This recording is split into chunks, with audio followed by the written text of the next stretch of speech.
Alison Shanks is going to take this one.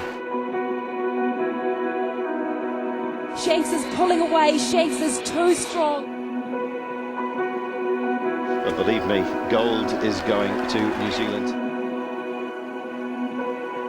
And it's Alison Shanks bringing it home for New Zealand. Here comes Ali Shanks. Stand up, New Zealand. It's Alison Shanks winning the gold medal for New Zealand.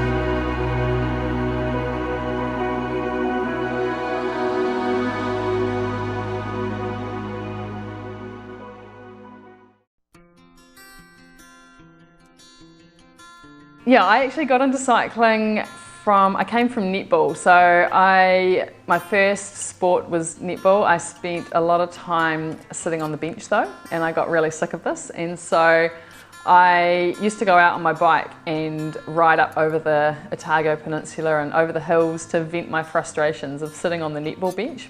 And I actually found out that I was pretty good at cycling, had a good engine on me, and yeah, I left netball behind and embarked on a cycling career. Cycling opened so many doors for me, and I guess it happened pretty quickly, and it was just one adventure after another, and man, it was a lot of fun, a lot of hard work, but yeah, the sights I saw and took me all around the world, and the people I met, it was a very special time.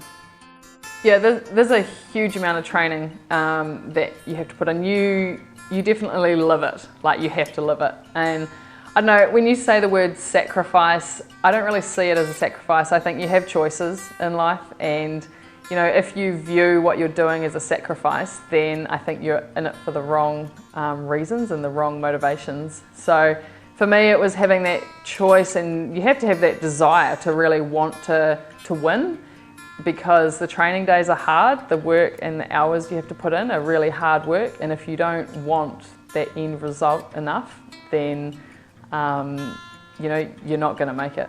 Since retiring from cycling, the pace of life has certainly changed. There's a lot less travel around the world, and not hooning around on bikes, but chasing around after Lucas, I guess, is a whole new, it's busy, but at a different pace. And yeah, I'm thoroughly enjoying being a mother, and I suppose it makes you appreciate a lot more of the little things and simple things in life as he explores the world.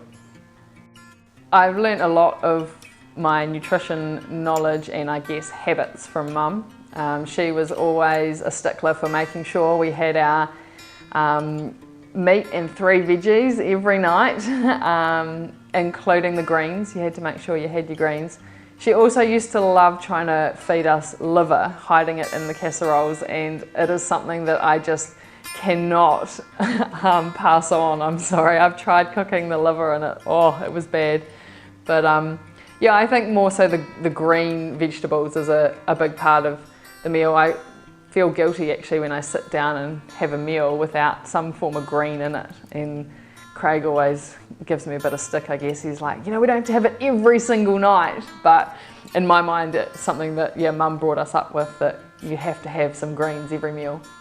Yeah, I'm a really big believer in everything in moderation, so you know, everyone has to have their few guilty pleasures. I have been known to call into Marlow pies and pick up a sausage roll or a good old pie after a long training ride around Karatani. And of course, a bit of dark chocolate at the end of the day is always a nice wee treat. In retirement from cycling, alongside being a mum to Lucas, I've got a few projects underway.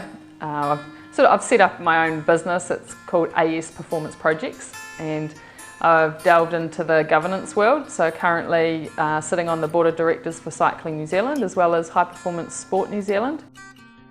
I'm not really sure exactly what the future holds. I think I've always lived my life a little bit on the run, and while it's nice to have some direction, a specific plan has never really been the way I live things.